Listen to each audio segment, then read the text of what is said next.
Okay. So, Hanzo can now one-shot 250 HP heroes again. The Season 12 mid-season patch is here, and I am going to break it down for you. Not going to go over every little thing, going to focus mostly on balance, but I will go over some of the bigger other things as well. Now that the intro is done, I am going to slump back into my chair and do this, because my back hurts like I am a 70-year-old man who has spent his whole life on a shipyard moving boxes. And I can barely stand up sometimes, it feels like, and my legs hurt because of it. So, I need to go to a masseuse or something. Anyways, you're going to see me in laid back lane position here. World of Warcraft, the event is here. The only really thing to note is that the Diamond Magni skin is not free like I wanted it to be. I wanted it to be part of the event that you work towards to build. Unfortunately, that's not the case. You do have to buy that one, which it's just a recolor that doesn't look great in my opinion, but that's fine. Role queue mystery heroes has been added to unranked and has actually replaced the open queue mystery heroes. It is basically just mystery heroes, but you only swap within one role, and you have only like, I actually don't know if you can have multiple tanks or multiple whatever. But you're basically only going to be swapping characters in that role, probably so more people play it, because there's lots of people who only play one role. But sure, I am begging, hoping, pleading with Blizzard that they add competitive mystery heroes back again, because that was one of my favorite modes all time. Because I play a lot of heroes in this game, and it's just really silly to take it extremely seriously when you're just swapping characters every round. It's really funny. All right, and then apparently Deathmatch is now just going to be a rotating arcade mode. So if you play just regular games of Deathmatch, apparently I don't think those lobbies were filling up very much. So that one is just going to be in the regular rotation now. Okay, competitive drives, they will be coming up later near the end of the season. This is just like going to be like a week or a weekend where you just play a bunch of competitive games and you're trying to hit these rewards. The signatures, which are like little name card things, and then just regular competitive points. I remember when they first announced these, I think we were all kind of confused about why are they adding a game mode or like a game thing for competitive that isn't the whole season. Right, I feel like it'd be cool to have like individual competitive rewards over the whole season. I do think that is true, don't get me wrong. But the more that I think about this, the more that I think that this is actually a way to combat the end of season games feeling really bad. A lot of times at the end of season, you get people who don't really care so much. They're just trying to keep their rank, trying to place just to stay there, do the minimum amount required. And they don't really care so much. They're just kind of in it because they have to be. This actually gives some incentive for people to really be trying and really trying their best even at the end of a season, because it sounds like these are going to happen like really close to the end. So I'm totally down to see how this works, because that could be a really good like solution to that problem, which seems to me like an unsolvable problem. It's just going to be like human nature. But if they're able to figure out a way to prevent that a little bit, I'm all for it. I think that's really, really great. So I'm excited to see how this turns out and if we're going to get any more drives in the future. Okay. General change here. They talked about this earlier, but armor, flat damage reduction decreased from 10 to 7 per impact. So basically the 50% damage reduction is going to be kicking in way later, or sorry, on smaller instances. Not all the way back to 5 like it was, but this means that it's not going to impact things that are over 14 damage dealt to armor, right? If it's over 14 damage, it'll start being less and less away from 15. So characters like Lucio and Genji, those characters that got, and Soldier, who got like really middle grounded by this, are going to get a lot better against armor. And the characters that were, tank busters not doing well before that are going to be, still perfectly fine, or this going to be the same, right? So armor is worse, but it's just to like a couple of different characters. So I don't exactly know how much this is going to really be felt, but you also have to take into consideration that there's what's it called? There's less damage being removed from, or like there's less being subtracted from the damage totals too. So even stuff like those, I think the stuff in that mid range is going to feel a lot better. Those like 19, 20, all of those, they're going to feel a lot better. So we're going to have to see, but I think this is it's not a super big nerf to armor, but it is definitely going to be felt by a couple of characters.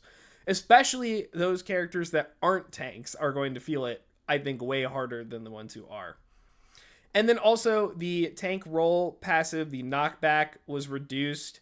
They say it's because there's more speed, so it's harder to prevent characters from getting in. I think this is a really good change. This, you may not know this is actually the lowest it has been since Overwatch 2 has launched. It has never been lower in Overwatch 2, the tank knockback resistance. I'm very happy about this. I'm very ecstatic to see that tanks are actually going to be like, it's worthwhile to knock back tanks again. We'll have to see how it really feels, but I definitely think this is going to nerf your divas. This is going to nerf your queens in, against like Lucio boops and stuff like this. This is going to nerf all of your dive tanks. It's going to be substantial. We're going to feel this, and it's also going to make tank v tank matchups, in my opinion, a lot of them are going to feel a lot better because tanks have a lot of knockback abilities too. Thing like Orisa spear, stuff like that. Think about Queen Knife. Queen Knife, I'm just going to spoil it now that I'm thinking about it right now, was not changed. Oh my god, it is still more effective against tanks. Oh, that's really big. I think that's a really big miss. Queen Knife is going to be crazy against tanks. We'll have to see if that stays very long, but wow, I cannot believe I didn't think about that before. Wow. Okay. Anyways, this is big. This is big, and I think it's just gonna make fighting tank more fun. Armor and the knockback reduction, it's gonna make fighting them more fun. So, anyways, D.Va. Now we're gonna talk about an extra change with D.Va while we're here, but basically, D.Va has a lot of armor. They have reduced her armor total by 50, and they've given her 25 regular health. So her net health is down 25, but her effective health is down more than that. This seems a little nothing to me. I have a feeling that they're going to hit this a little harder later because, yeah, most of her health pool is armor. It's not like she got 50 out of 200. She got like 50 out of like 400 something, like a lot of armor. So, I don't know exactly how this is going to be taken into consideration. But the other thing about D.Va I want to talk about is actually a bug fix. So, D.Va's boosters with the Juno ring, or all speed boosting abilities apparently, were scaling multiplicatively instead of additively. So basically, D.Va was going way faster than she was supposed to be going, which is why we're in this meta to begin with. So this being fixed is really big. This is going to be really big. I don't know how much is going to shake up the meta, but I can imagine that this is definitely going to matter a lot. D.Va is not going to be the big threat like she was with Juno anymore. I still think D.Va gets a lot from Juno. Like, she's one of the best characters to pair with Juno regardless. But I think this is really going to minimize the effectiveness of those comps. And we're going to have to see as we play on this patch a little more, because I don't think D.Va is going to be a bad character regardless, but I don't think she's going to be this like super broken pair up with Juno. And I'll go ahead and spoil it since we're talking about D.Va and Juno because they're very hot topics. Juno is not touched in this patch. They said they were going to do it, I know, but I think Juno is crazy. I think she is doing, her numbers are too high. Her healing number in particular, I think she is too effective at giving speed for a long time while also doing insane healing output. I think if her healing numbers come down, that means her ult charge rate is going to come down because she's not doing as much. I think that would put her in a much better spot. I don't want them to touch her fire rate again. I don't want her to do any of that stuff because it makes her fun. So just bring her healing numbers down a little bit, and I think that Juno will be good to go. Right now, it's fine, and now that D.Va is not, like, probably not going to be, like, a hyper killer, I think this is okay. I think Juno being untouched is still going to be, she's still going to be really good, but she's not going to be like super duper broken easy strategies with D.Va. So yeah, I think that is perfectly fine. Okay, Orisa has gotten her movement speed penalty and Fortify reduced from 20 to 10. Listen, guys, just get rid of it. Just get rid of it. It's not fun. It's just straight up not fun. I understand that it would make Ori a lot better than what she actually is right now, but it is just straight up unfun to have any sort of movement penalty on Fortify because it's not tied to her shooting. It is literally just tied to her existing. And I think that discouraging Orisa from being mobile makes her more boring. And I think that's a lot of the problems people have with Orisa anyways. So give her a compensation nerf if you feel like it, but I feel like we just need to remove this. It just make the character more fun, please. Oh, okay. Hog. Hog resource regeneration rate increased from 8 to 10 second. Basically, Hog's gonna have breather more often. Yay. I understand Hog is bad, and so they don't want him to be left in the dust because they don't want a certain amount of players to be left in the dust and feel like their characters always never getting changes. But this is just going to be frustrating. It's always frustrating. I mean, Hog is just going to be living and living and living, and they didn't nerf the headshot damage at all. Like the changes they made to tank survivability that made it worse, like armor and knockback reduction, do not matter for Hog. Knockback reduction kind of, but it's not about his survivability. It's about his one shot. So I think this is going to feel worse, and it's also going to feel relatively worse to the rest of the tank cast. So I am not a super big fan of this. Sigma. This one is interesting. So basically they've taken 10 of his damage from hyperspheres hitting the target directly and put it into the explosion. So Sigma is just going to be much better at cleaving. He's actually going to be doing more damage overall to targets that what's it called? To groups of targets. So I think this is fine change, but it does kind of disincentivize the skill of it a little more because you're getting rewarded more for hitting the splash rather than the impact. So I'm not a huge fan of that, but I think this is perfectly fine. It actually gives Sigma some better tools into brawl comps. So we'll have to see how that goes because we played Sigma brawls before. So this might make him like really, really a much better option because he's going to be building fluxes more often because he's going to be doing more damage since the splash damage will be hitting proccing more often. Also, for whatever reason, he can't damage himself anymore, which is just like, sure, I guess it's kind of silly, but why even remove it? It's like nothing. It's like it's pennies. Like I don't know. It feels kind of like a strange change. Okay, Bastion. Basically what they've done is they've reduced the spread on his assault form, which means that he's going to be more accurate, which means he's going to be better at dealing with squishies and probably not any better with dealing with tanks. So he's not so much of a throw pick. And his ult cost was reduced. Sure, I guess. I mean, Bastion ult is bad. And honestly, having it up more often might be worse. I think putting yourself out of the fight is just not good for Bastion because it's actually like a lot of pressure on the front line that you're losing when he has to ult. So giving it to him more often so he's not in the fight as often might actually be kind of like a double-edged sword, but we'll have to see. Cassidy. This one is weird. So the hinder duration was reduced from 1.2 to 0.9. So he definitely is going to lose out on an extra shot. So it's going to make it harder to kill somebody because you do have to hit like, I don't know if it's just one shot. Maybe you get two chances while they're still hindered. But I think I like that. I don't necessarily think the explosion damage needed to go up because it is just like an AoE ability that you kind of only have to aim. So that's a lot of damage to be putting there. We'll have to, I don't know what his breakpoints would be. I think 75 and then the one to the head is, okay, 75, one to the head in a melee kills a 225 HP target.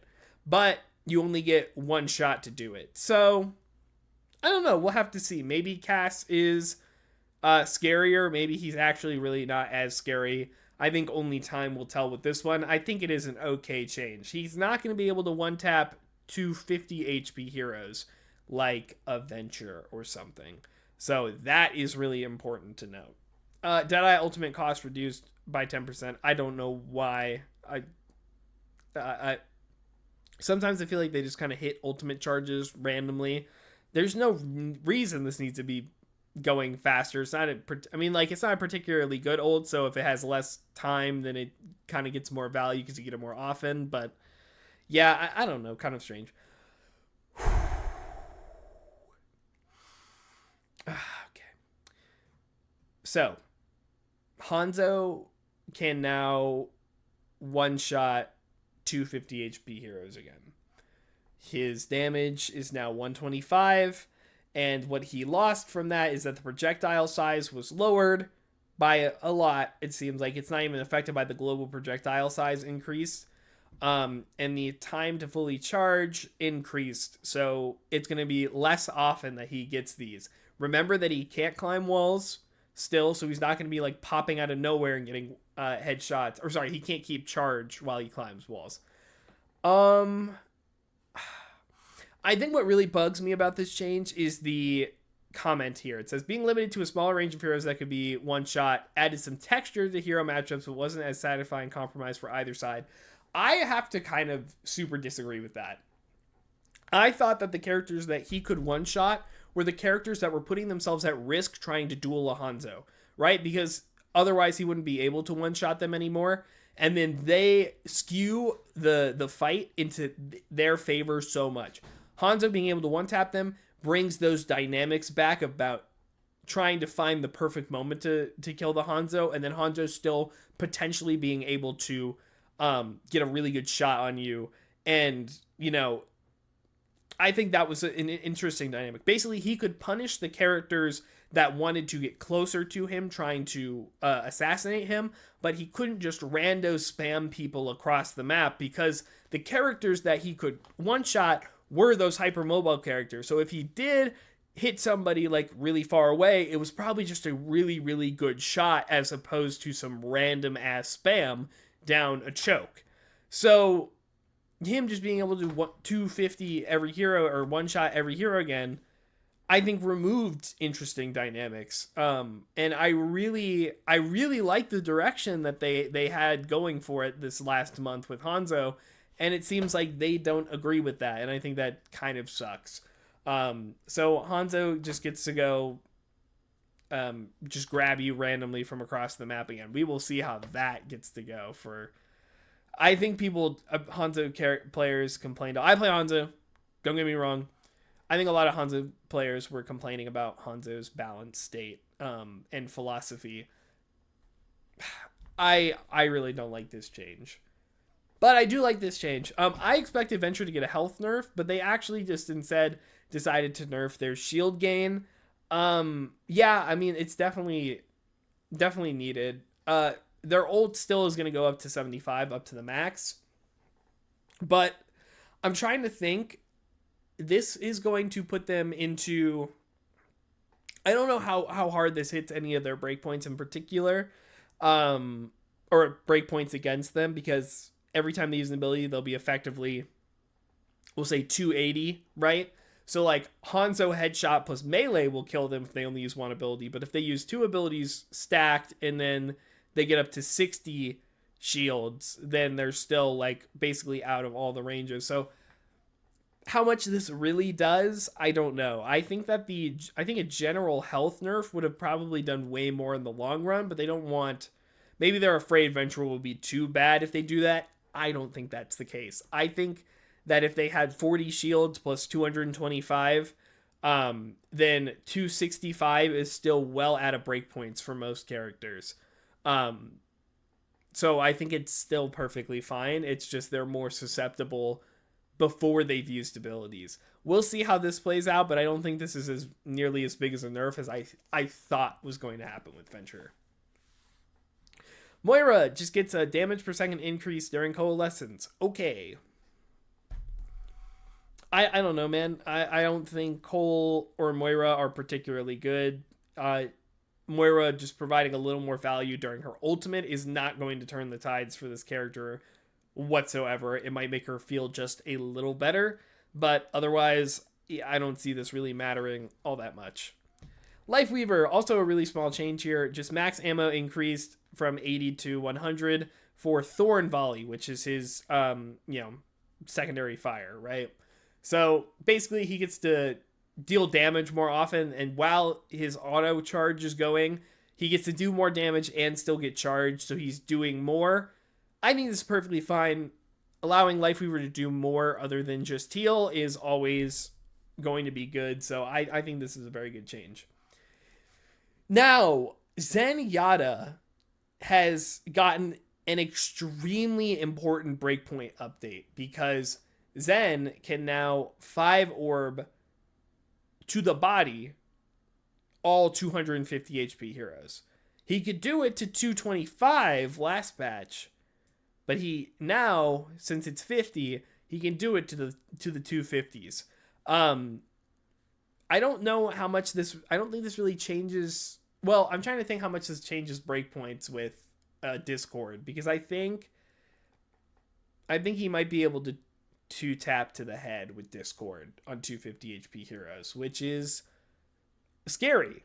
That's scary. This is some real damage pressure for Zenyatta. That is specifically good for him and not necessarily his team. Also, Orb of Discord, the cooldown per target reduced from 7 to 6. I think that's perfectly fine. I think 7 did feel really long. So I'm totally fine with this change. But yeah, I think this is a pretty divey meta right now, but Juno and D.Va, like the interaction between Juno and D.Va were nerfed. And Zenyatta's gotten some breakpoints back. So I don't know. Be on the lookout for Zen. Maybe there is a world where Zen creeps his way back up, especially onto certain maps like the spam maps. Maybe Zen is a much a more desirable pick on circuit or something again. We'll have to see. I'm interested to see how this really plays out. But that's all the balance changes. Let's talk about Clash. So fast respawn, which is the system where let's say they just took the point against us and I'm in spawn. I have 10 seconds left. When the point gets taken, it puts it down to 2 seconds and lets me go and set up for the next point. That has actually been removed. And apparently they're thinking about putting an alternate version of it in the future. The only thing that confuses me here is this not going to make snowballing even worse? That's kind of the thing that's really making me concerned, because yes, it's going to be better to try and take the last point, although there is a different change here that says defenders get reduced, or respawn times for defenders get reduced by 2 seconds for each segment the attackers secure in the final capture zone. So you're more incentivized, it sounds like, to at least get 1 tick, but then it's going to be way harder to get 2 and 3. So I think this does help with making, bringing back the fairness of the game mode. So if you win the first fight, then you are, you're actually at a real advantage and you might not get it taken back. However, I am afraid that this is just going to hard lead to snowballs for the time being. We'll have to see what their bigger versions of it are in the future for Season 13, but I have to really play with these changes to understand if I think they are good or not. But what is good is Flashpoint. Basically, you get longer booster time. What's it called? The initial speed boost heroes receive when leaving the spawn room has been increased, and the maximum potential duration of it has been increased. So you're going to be going faster for Flashpoint, getting the fights more, less walking. Good. Nothing wrong there. And then general bug fixes, or just bug fixes in general. Nothing. I already talked about the really big one. Let me see if there's another one. Fixed an issue where Life Weaver's pedal power would move horizontally if placed on a moving object. So I guess that, you could put it on the cart, raise it, the cart would go, and then when it fell back down, it would like go to where the cart's position was. That's not going to happen anymore. Fixed an issue with Sigma's gravitic flux percentage health damage being affected by damage reduction. I don't know exactly what this means. But the big question, yes, damage reduction. The big question is, does this count for block abilities like Ramatra block and Doom block? Because I thought that was intentional, that they could block Sigma damage. If that is not the case, that is really big. Like, this is actually a really big buff for Sigma. We'll have to see how that goes. But I think Sigma actually sneakily got a lot of really nice stuff this patch. But yeah, that's it. I mean, honestly, there are a lot of, I don't know, there's a couple of changes that I just really don't understand or like, but now that I've looked through it all again, it's really not that bad. And there's a lot of good changes that needed to happen anyways, so I think I'm okay. I think this is a good one. But there are definitely a couple of things that I'm still not as keen about. So, okay. Old man's gonna get himself up and do the outro. So, all right. Thank you guys so much for watching. Leave a comment about what you think about this patch notes. Do you like some of them? Do you not like some of them? Any of that good stuff? Like and subscribe while you're at it. I really appreciate it. I stream live, twitch.tv/Lane Hemingway. That's Tuesdays, Thursdays, and Saturdays. Always something to me to talk about. And, of course, join my Discord down below. If you have any hot takes, if you have any replays you want me to take a look at, if you want to send me a rework idea, anything like that, talk general Overwatch, you can. Okay, thank you guys so much for watching. Have a good day.